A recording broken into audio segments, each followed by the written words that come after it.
Hello అండి, నమస్తే. Welcome to the spice route Telugu. ఈరోజు మన రెసిపీ చాలా హెల్తీగా ఫ్లాక్స్ సీడ్స్తో కారం పొడి చేసుకుందాము.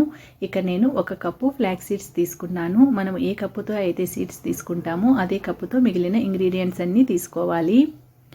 మంటను సిమ్లో పెట్టుకొని ఈ ఫ్లాక్స్ సీడ్స్ చిటపటలాడే వరకు ఫ్రై చేసుకొని ఒక ప్లేట్లోకి తీసేసుకోవాలి. ఇప్పుడు ఒక 1/2 కప్పు పొట్టు మినపప్పును వేసుకోవాలి. మామూలు మినపప్పు కూడా వేసుకోవచ్చు. ఇది లైట్గా ఫ్రై అయిన తర్వాత ఇందులోకి ఒక 1/2 కప్పు నువ్వులు వేసుకోవాలి. నువ్వులు మినపప్పు తొందరగా ఫ్రై అయిపోతాయి. కొద్దిగా కలర్ చేంజ్ అవుతానే ఒక ప్లేట్లోకి తీసేసుకోవాలి. ఫ్లాక్స్ సీడ్స్ మన హార్ట్కు చాలా మంచిది, అలాగే జుట్టుకు చర్మానికి కూడా చాలా మంచిది. ఫ్లాక్స్ సీడ్స్లో ఒమేగా 3 ఫ్యాటీ యాసిడ్స్ ఉంటాయి.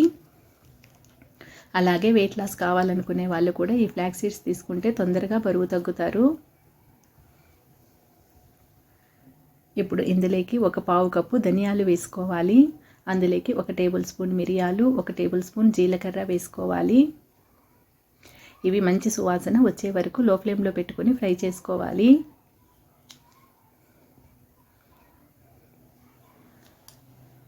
ఇవి ఫ్రై అయిన తర్వాత మనం ఏ కప్పుతో అయితే ఫ్లాక్స్ సీడ్స్ తీసుకున్నామో అదే కప్పుతో 1 కప్పు పల్లీలు వేసుకోవాలి. వీటిని కూడా లో ఫ్లేమ్లో పెట్టుకొని ఫ్రై చేసుకోవాలి. ఇప్పుడు అదే బాండీలోకి ఎండుమిరపకాయలు మనం తినే కారాన్ని బట్టి వేసుకోవాలి. నేను ఇక్కడ ఒక 12 ఎండుమిరపకాయలు వేసుకున్నాను. అలాగే 1 కప్పు కరివేపాకును వేసుకోవాలి.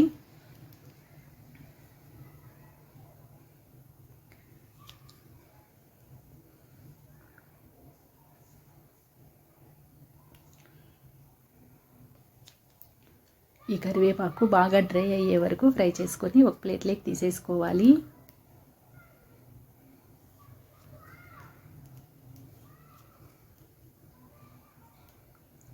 ఇప్పుడు వీటన్నిటిని బాగా చల్లారిన తర్వాత ఒక మిక్సీ జార్లోకి తీసుకోవాలి. ఫ్లాక్స్ సీడ్స్ డైరెక్ట్గా తినడానికి ఇబ్బంది పడేవాళ్ళు ఈ విధంగా కారం పొడి చేసుకొని ఒక రోజుకు ఒక ముద్ద తిన్నా కూడా చాలా హెల్తీగా ఉంటారు. వేడి వేడి అన్నంలోకి 1 స్పూన్ నెయ్యి వేసుకొని రోజుకు ఒక ముద్ద తిన్నా కూడా మన హెల్త్ చాలా బాగుంటుంది.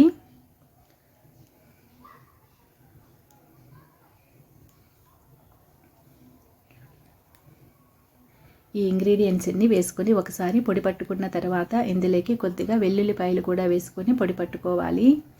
ఈ విధంగా పొడి పట్టుకొని ఒక ప్లేట్లోకి తీసుకొని చల్లారనివ్వాలి. ఇప్పుడు ఇందులోకి రుచికి తగిన ఉప్పు కలుపుకోవాలి.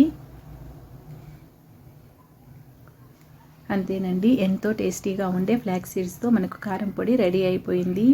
ఇది వేడి వేడి అన్నంలోకి, ఇడ్లీలోకి, దోశలోకి చాలా టేస్టీగా ఉంటుంది. ఈ వీడియో కనుక మీకు నచ్చినట్లయితే